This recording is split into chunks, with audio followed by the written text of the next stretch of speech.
Assalamualaikum warahmatullahi wabarakatuh. Alhamdulillah, alhamdulillahi rabbil alamin. Wassalatu wassalamu ala asrafil anbiya'i wal mursalin wa ala alihi wa sahbihi ajma'in, amma ba'du. Para jamaah yang dirahmati Allah, pada kesempatan ini sedikit kita berbicara tentang ada 3 amalan yang sangat dicintai oleh Rasulullah Sallallahu Alaihi Wasallam. Para jamaah yang dirahmati Allah, kalau kita ingin dicintai oleh Rasulullah Sallallahu Alaihi Wasallam, maka ada 3 amaliyah yang harus kita lakukan. Apa dia amalannya? Yang pertama adalah menjalankan perintah-perintahnya dan meninggalkan larangan-larangannya. Di mana perintah dan larangan Rasulullah Sallallahu Alaihi Wasallam itulah di dalam agama kita yang terdapat di dalam Al-Quran dan Al-Hadis. Apa yang dilarang oleh Allah, yang diperintah oleh Allah, itulah yang diperintah oleh Rasulullah Sallallahu Alaihi Wasallam. Jadi Rasulullah sebagai penyampai apa yang diperintah dan dilarang oleh Allah. Jadi kalau kita ingin mencintai Rasulullah Sallallahu Alaihi Wasallam, maka mau tidak mau perintah dari agama harus kita lakukan. Salat, puasa, zakat, haji, silaturahmi atau silaturahim, itu harus kita lakukan. Berlaku sabar, berlaku jujur, qanaah, tawadhu, itu mesti harus kita lakukan. Amalan-amalan tersebut harus kita lakukan. Karena itu adalah perintah yang diajarkan oleh Rasulullah Sallallahu Alaihi Wasallam. Kalau perintahnya sudah kita lakukan dengan sebaik-baiknya, dengan seikhlas-ikhlasnya, maka larangan-larangannya juga harus kita tinggalkan, harus kita jauhi.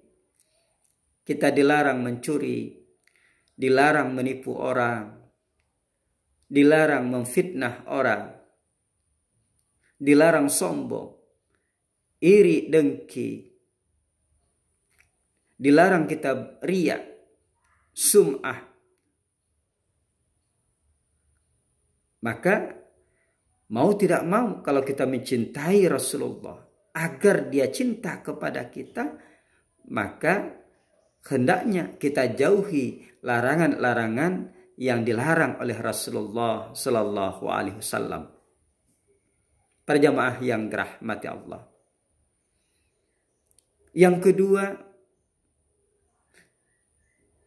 adalah memperbanyak salawat kepadanya. Karena setiap orang yang mencintai orang lain, maka tentu dia akan banyak menyebut nama-nama orang yang ia cintai. Demikian juga kita, apabila kita betul-betul mencintai Rasulullah Sallallahu Alaihi Wasallam, betul-betul ingin dicintai oleh Rasulullah Sallallahu Alaihi Wasallam, tidak cukup dengan hanya menjalankan perintahnya dan meninggalkan larangannya. Mesti harus yang kedua, amalannya harus memperbanyak memuji beliau, menyanjung beliau, ingat pada beliau, yang biasa disebut dengan berselawat kepada beliau, yaitu Nabi kita Muhammad Sallallahu Alaihi Wasallam. Terserah mau selawat apa yang kita baca, yang pendek misalnya sallallahu ala Muhammad, atau yang sedang Allahumma salli ala Sayyidina Muhammad wa ala alihi wa sahbihi wasallim, atau selawat-selawat yang lain. Kita amalkan setiap hari minimal 100 kali di siang hari, malam hari 100 kali, itu minimal. Lebih banyak lebih baik, agar semakin dekat, agar kita semakin dicintai oleh Rasulullah Sallallahu Alaihi Wasallam.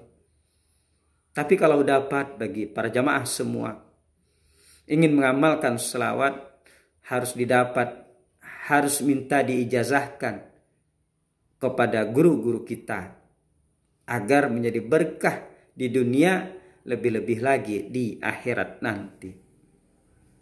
Karena kita khawatir mengamalkan selawat tanpa guru atau diijazahkan, dikhawatirkan nanti ada masuknya ide-ide daripada setan yang nantinya kita tidak sadari. Kita sangka bahwa itu datangnya dari Allah Subhanahu wa taala, tapi sebenarnya adalah dari setan.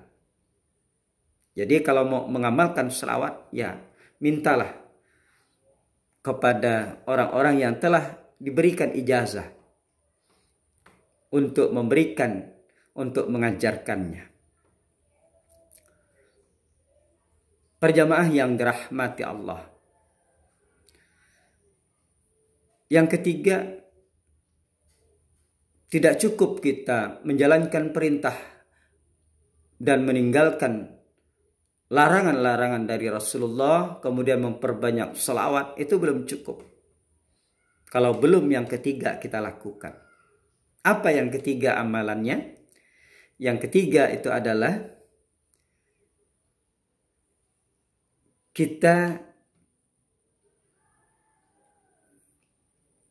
memelihara, menjaga warisan dari Rasulullah Sallallahu Alaihi Wasallam. Apa warisannya? Yaitu ulama. Apa kata Rasulullah?